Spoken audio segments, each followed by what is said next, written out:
अस्सलाम स्टूडेंट्स, कैसे हैं आप। टीपीए का सेक्शन 19 टू 24 में आज आपको कवर करवाऊंगी। ठीक है, आप लोगों ने वीडियो ध्यान से सुननी है। अगर कोई चीज़ नहीं आपको समझ आती वो आप मुझे बता दिया करें कमेंट बॉक्स में। अगर वीडियो अच्छी लगती है तो लाइक किया करें, सब्सक्राइब किया करें और काइंडली कमेंट में ज़रूर बताया करें। Okay, section number 19 to 24। उससे पहले आपने अगर चैनल को सब्सक्राइब नहीं किया तो काइंडली सब्सक्राइब कर लें। Study with fun one. अच्छा, वेस्टेड एंड कंटेंजेंट इंटरेस्ट है हमारे पास। अब वेस्टेड क्या होता है और कंटेंजेंट क्या होता है। वेस्टेड आप लोगों ने एक डिफरेंस इसमें मैं बताऊंगी। वेस्टेड जो होता है वो होना ही होता है, 100% चांसेस होते हैं कि ये होगा।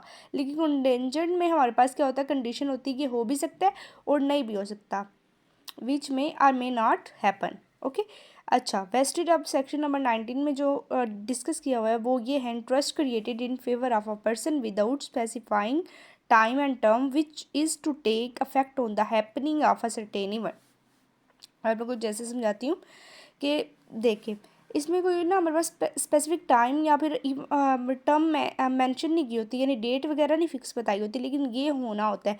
जैसे कि ए जो हाउस ओनर है उसने बी को क्या बोला है कि जब वो हाउस सेल करेगा तो वो उसे 1 लाख रुपया देगा।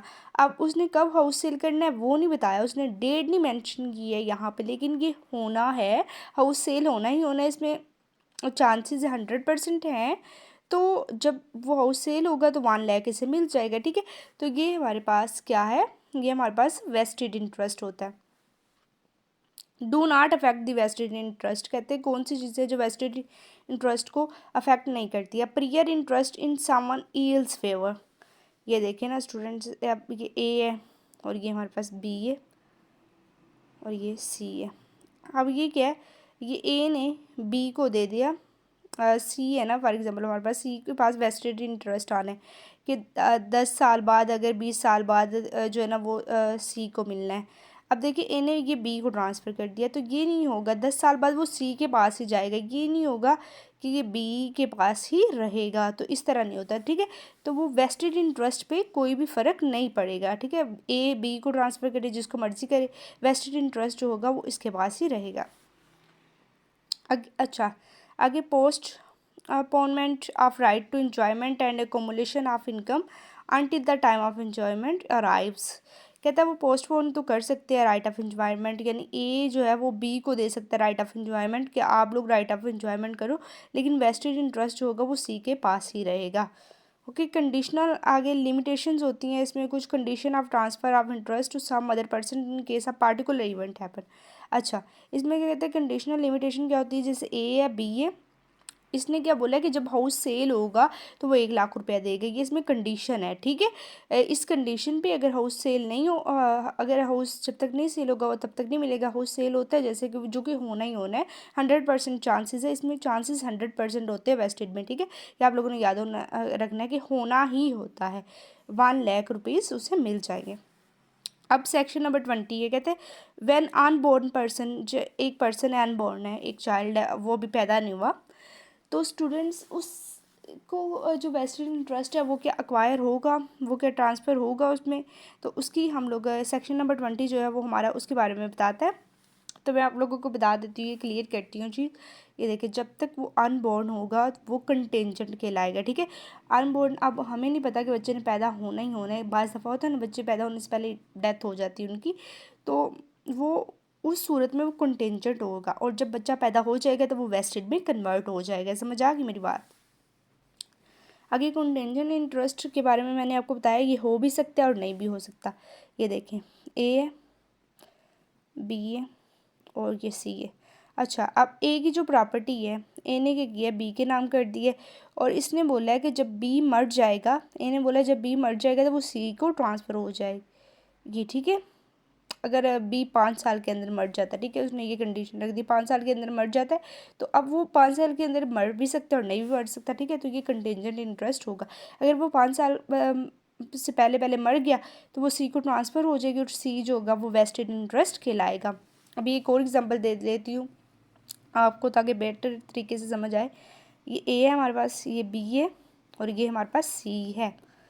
अच्छा, तो स्टूडेंट्स अब क्या है, ए ने क्या बोला है, ए ने बी को ट्रांसफ़र कर दिया, अब बी से सी को ट्रांसफ़र करनी है। किस कंडीशन पे? इस पे कंडीशन ये है कि इसे 5 ईयर्स में जो है इतना मतलब इतनी अमाउंट उसे देनी होगी, ठीक है।